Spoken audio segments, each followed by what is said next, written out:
Hey everyone, Nigel and Luke here, and welcome to Crime Zone.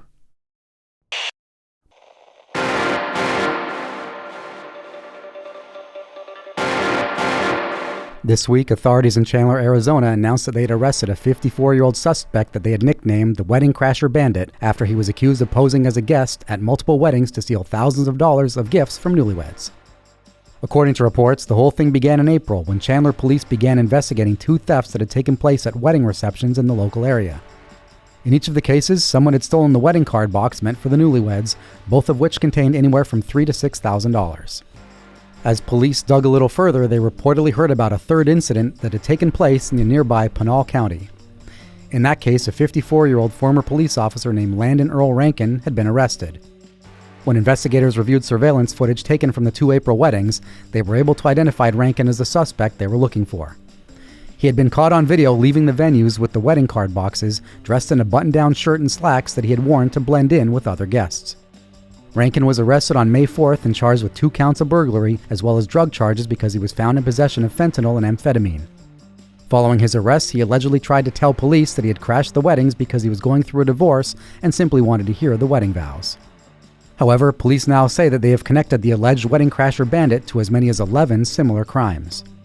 At the time of this recording, cases are still under investigation.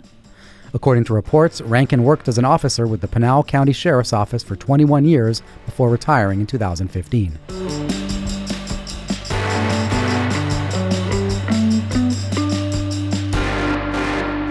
Authorities in Jefferson County, Texas are asking for the public's assistance this week to uncover the whereabouts of a man in connection with a bizarre burglary case after he allegedly broke into someone's property under the cover of darkness and mowed their lawn.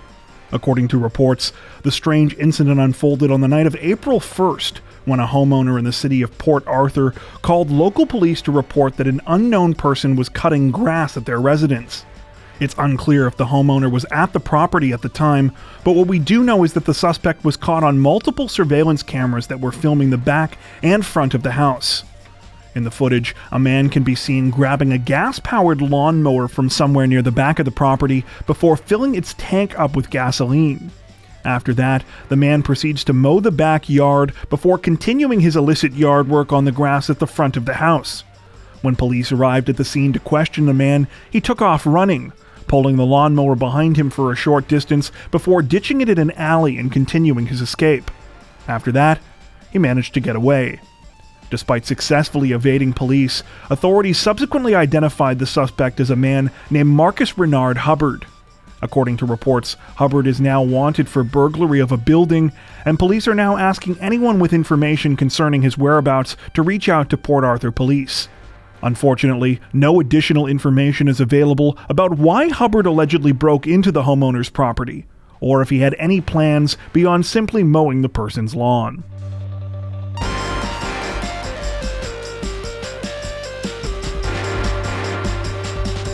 Authorities in Milwaukee, Wisconsin say they have tragically recovered the body of a 23-year-old missing mother this week, more than a week after she was last seen alive. According to reports, Emily Rogers was last seen at her home near West Becker and South 25th Streets on April 26th.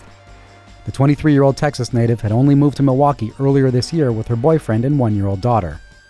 Though Emily disappeared at the end of April, she wasn't reported missing until May 2nd. After that, a search began, though police quickly began to suspect that Emily had been the victim of foul play. Just one day after she was reported missing, her status was changed to critically missing, meaning that authorities had reason to believe that she was in immediate danger. The same day that Emily's disappearance was reported to police, a friend of hers discovered her phone in some bushes near South 36th Street and Branting Lane. The discovery reportedly led to a search of nearby Burnham Park, as police discovered this was the last place where Emily's boyfriend was seen. He had been arrested the day before she was reported missing on a parole violation and was allegedly the last person to see Emily alive. Police continued their search effort until the afternoon of May 5th, when Emily's remains were sadly recovered from a building in St. Francis, a city not far from Milwaukee. Not much is known about the circumstances of her death or how her body was found. However, police have stated that they believe they're dealing with a homicide. As far as suspects go, investigators say that Emily's boyfriend is considered a suspect, though he is just one among multiple people that have reportedly been arrested. At the time of this recording, none of the suspects' names have been released, and none of them have been officially charged with a crime. The investigation is ongoing.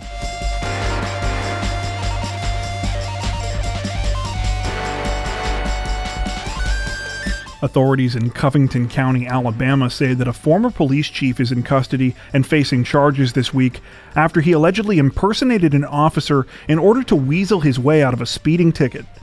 According to reports, the incident began on April 12th when Michael Ryan Jones was pulled over by a young deputy in Covington County for driving 78 miles per hour in a 55 zone. When the deputy came up to Jones's vehicle, he reportedly flashed his police badge, identifying himself as an officer. After seeing the badge, the young deputy decided to let Jones off with a, quote, professional courtesy verbal warning, believing that he was doing a favor for a veteran officer. What the deputy didn't know, however, was that Jones had resigned from his position as chief of police for the town of Brookside in January and was no longer actually a police officer. While all of this would have been bad enough on its own, there's actually an extra layer of irony to the case that's worth pointing out. You see, Jones's resignation came after a scandal was exposed in his former police department. In particular, Jones has been accused of weaponizing the town's police department in order to milk drivers and local residents out of hundreds of thousands of dollars in petty traffic violations and other offenses in order to increase Brookside's town revenues. According to local news reports, under Jones's leadership, the police force in the small town of Brookside was not only greatly expanded, it began to issue way more tickets than it ever had before. In 2018, when Jones was hired, he was apparently the only full-time police officer. By the time of his resignation in January of this year, he had hired at least 8 other full-time officers and several part-timers. Before you go thinking that this was all in the name of fighting serious crime, keep in mind Brookside is a town of less than 1,300 people. In fact, the town reported just 55 serious incidents between 2011 and 2018. None of them were homicides. As Jones rapidly grew the size of the Brookside Police Department, tickets and seizures reportedly exploded. Between 2018 and 2020, the town's revenues from these activities went up by more than 640%, to the point where fines and forfeitures accounted for nearly half of Brookside's income. In 2020, the police department reportedly made more misdemeanor arrests than it had residents, and it went from towing 50 vehicles in 2018 to 789 in 2020. Meanwhile, local residents started to complain of harassment and aggressive policing, and began to file lawsuits against the department. Some of these lawsuits even accused Jones and his officers of simply making up charges in order to stack more fines and fees onto Brookside residents. Things finally came to a head in January of this year when accusations about the Brookside Police Department were made public by news media. Jones resigned shortly after. All of this is to say that it's pretty rich that the former police chief was allegedly so quick to try and get out of his own speeding ticket, considering the way that he applied the rules when he was in charge. According to reports, he turned himself into authorities on May 2nd over the April incident, and is now facing a charge for impersonating a peace officer.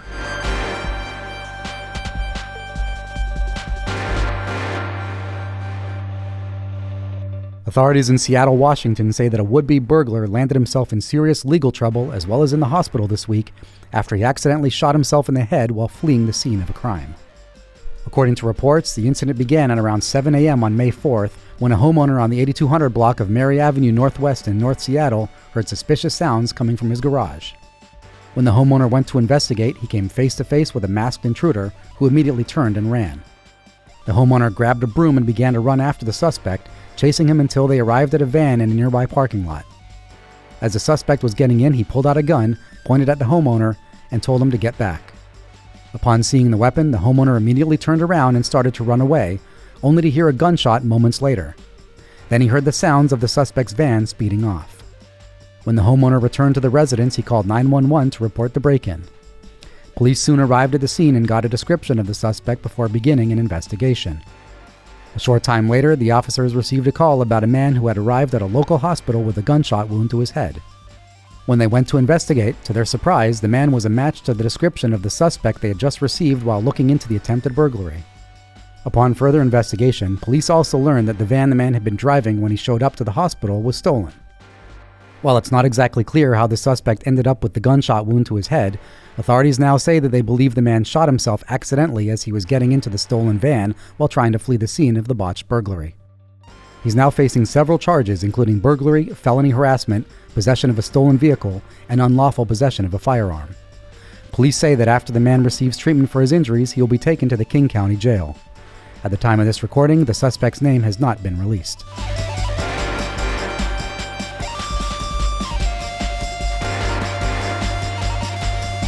Authorities in the city of Belfast, Maine, say that they have made an arrest in a bizarre trespassing case this week after a drunk suspect tried to hide from police in plain sight by covering himself with a blanket.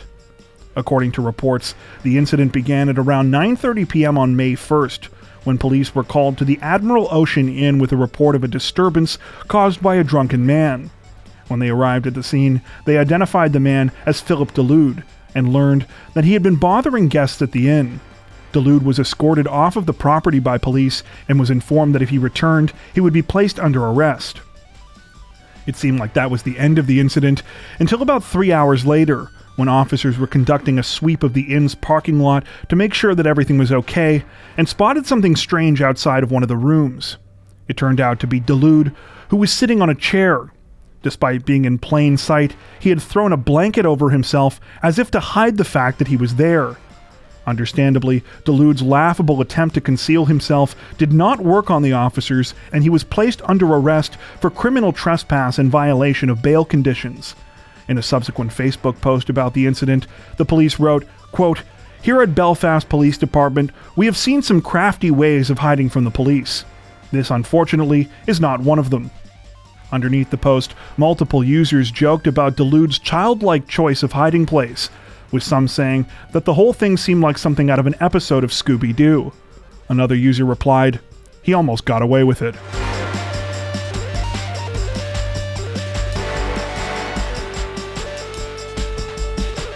Authorities in Raleigh, North Carolina say that a man is dead this week after he allegedly set multiple vehicles on fire with Molotov cocktails and was shot by police after he threw one at responding officers. According to reports, the incident began at around 1:20 p.m. on May 7th when an officer outside the Raleigh Police Southeast District Office observed a man setting cars on fire with what appeared to be Molotov cocktails. The officer ran to get backup and soon surrounded the suspect in the parking lot, who continued to throw the incendiary devices. Things reportedly turned deadly after the man was told to stop throwing the Molotov cocktails several times, but he did not listen. Instead, he threw another one towards several officers, and they responded by opening fire. Though attempts were reportedly made to save the suspect's life following the shooting, this was unsuccessful, and he died after being taken to a nearby hospital. It's said that at least 2 police cruisers were also destroyed as a result of the Molotov cocktails. At the time of this recording, the suspect's name has not been released, and authorities say that an investigation will now be conducted into the shooting. The situation is still developing.